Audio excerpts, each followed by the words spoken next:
just bridge this connect or the disconnect, this divide.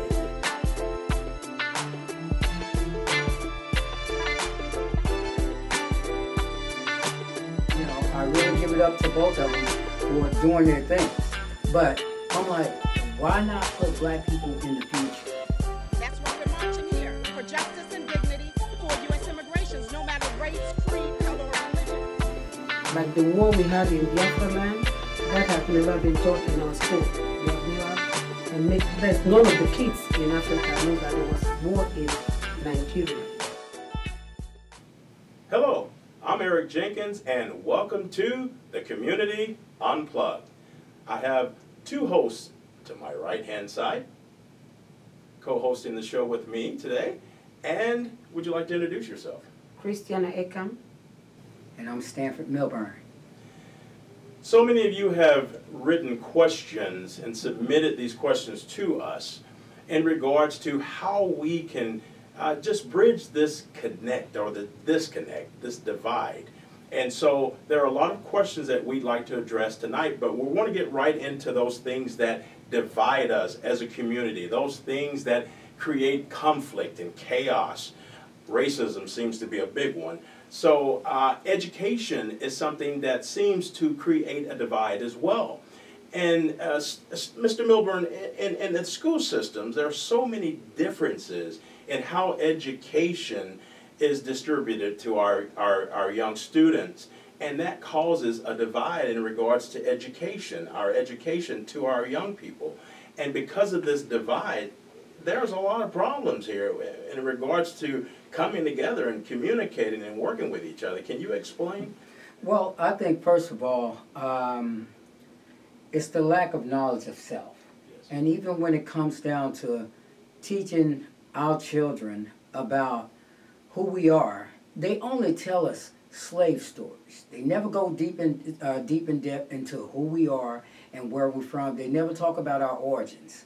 When they tell the same thing over and over again, then you wind up having a lack of interest. If you're learning this thing in kindergarten, from pre-K, kindergarten, on up to the 5th grade, all you're hearing is Harriet Tubman stories, Martin Luther King stories, black suffering.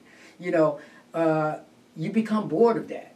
And so when it boils down to it, when you turn around and begin to teach our children who they really are, kings and queens, you know, the first educators of the world, it's the ones who brought you mathematics and astrology to the world, then they will become interested and they will remain interested.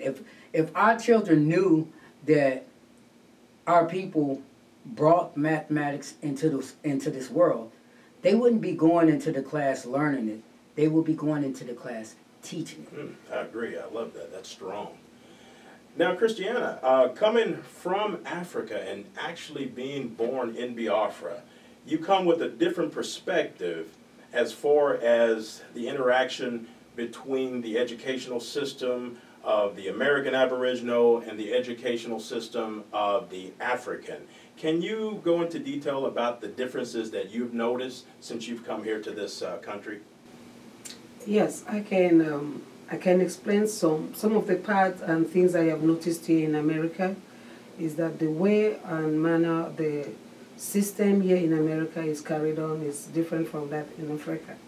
In Africa, our school in Africa is quite different in the sense that I have to explain it this way, like the war we had in Biafra land, that had never been taught in our school.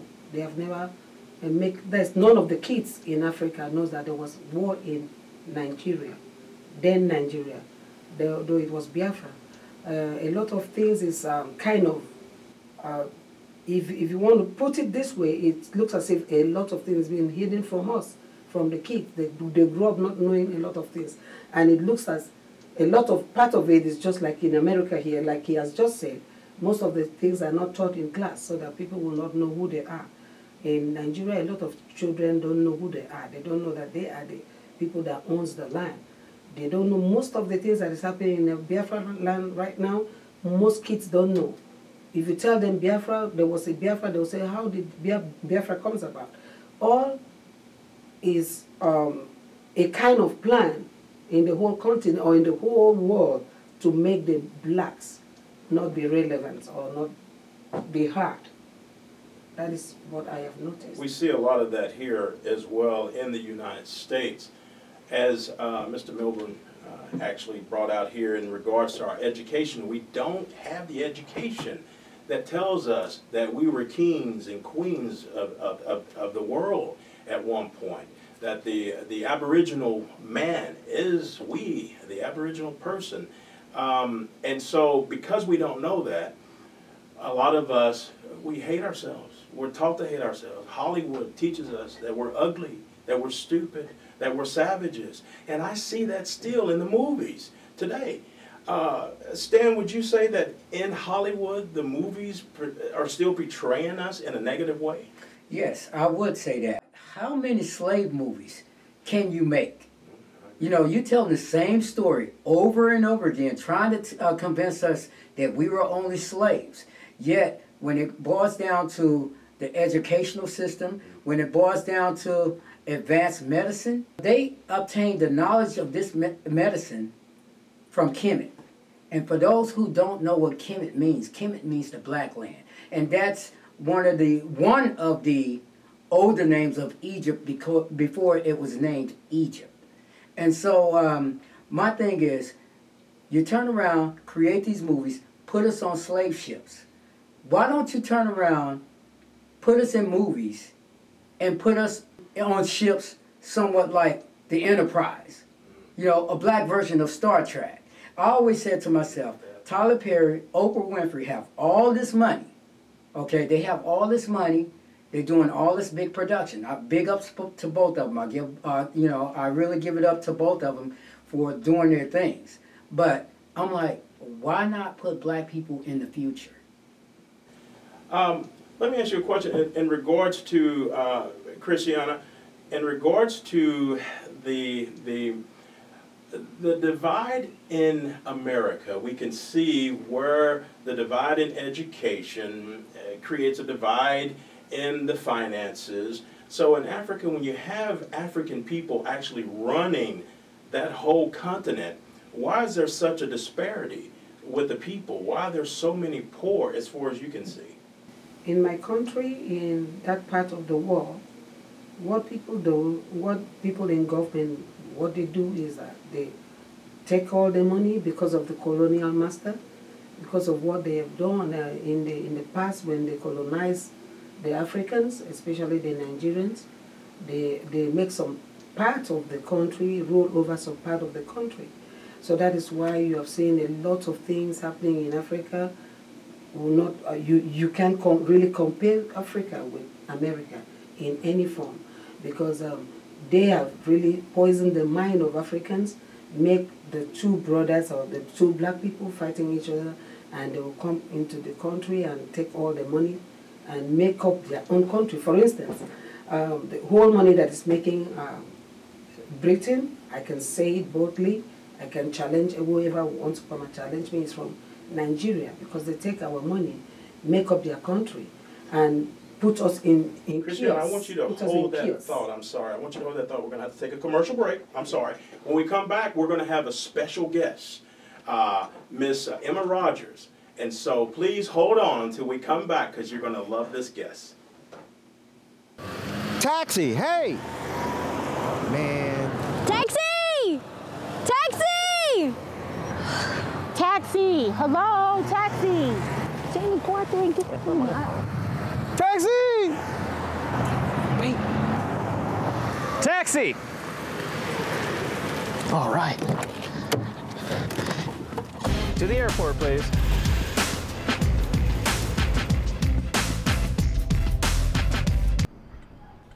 This is your brain. And this is heroin.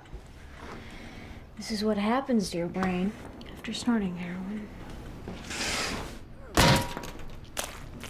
And this is what your body goes through.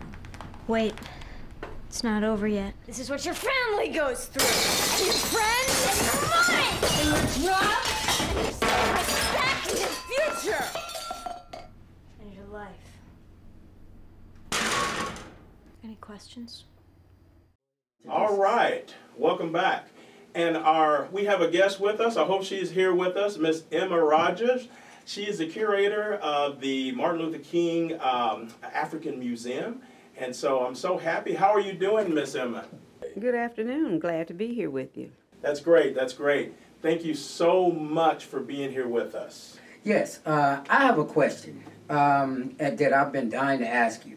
Tell us about your background and what led you to become the director of the MLK Civil Rights Museum. Okay. Well, background, I'm a retired bookseller, and I started my business because we couldn't find books by or about blacks for my son's 10th birthday at that particular time. And I knew if I had the same concern, my business partner and I had that same concern, other parents had the same concern, so we launched our business. And also because in this country, blacks are not highlighted with all of their successes, and this was an opportunity to show their successes and show people in the African diaspora, not only in the U.S., but those who are in the Caribbean and in the motherland as well. In your travel to African continents, did you run into issues connecting with the people in various countries? None whatsoever. I've been on a trade mission with the then, now Congressman Barbara Lee from California. I've been with the Rites of Passage program for girls that was started in the Dallas area by Miss Rita Norman, and I was their tour leader. So we went to Ghana, West Africa, and we had Rites of Passage programs there. I've been to Zimbabwe, Namibia, Nigeria, just a host of other African countries, and never encountered any difficulties. Always welcome, and it was just a welcoming environment everywhere we went. Why did you decide to sell books in Africa? And how were you able to bridge the disconnection of the language and culture? Well, one thing, I did go to mostly Anglophone countries that speak English, like Ghana, Nigeria, Zimbabwe, Namibia. But when I did go to a Francophone country, such as Cote d'Ivoire, I had an interpreter to help us negotiate when we were in the marketplace and what have you. Even went to a conference, people in literature, writers, and publishers and authors, but there was an interpreter there. So it really wasn't any difficulty to engage in the conversation. In your experiences, is there truly a difference between the American Aboriginal and the African natives?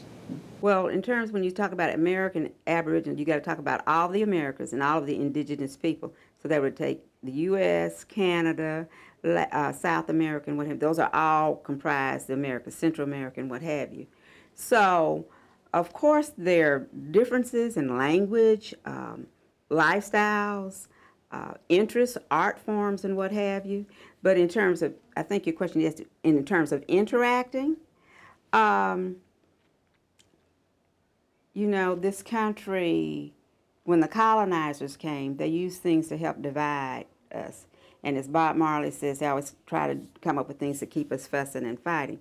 But there are opportunities, for example, in the Indian removal, when they're doing the 5 civilized tribes, enslaved Africans and Native Americans were together, and in some of those cases, the Native Americans did have some enslaved Africans, but they integrated into the community, so they became part of the community.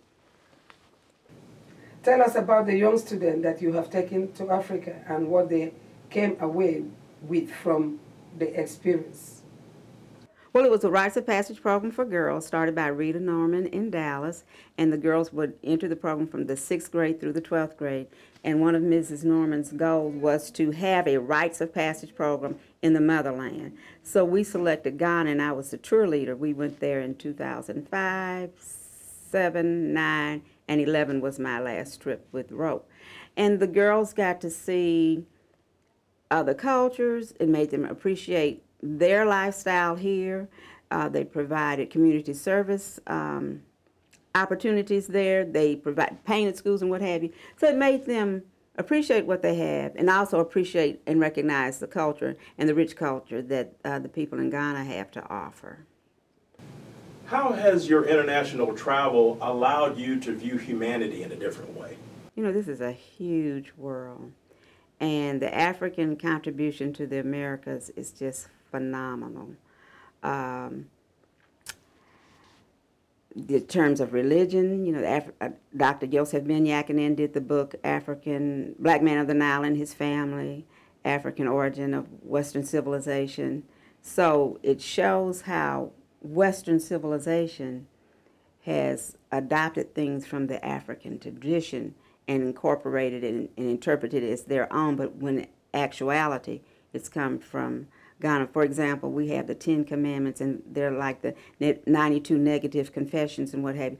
These are just some things that were adopted from the African culture, the ancient Egyptian culture. Well, thank you so much, Ms. Rogers. We do appreciate you helping us to bridge the gap of separation here on the Community Unplugged.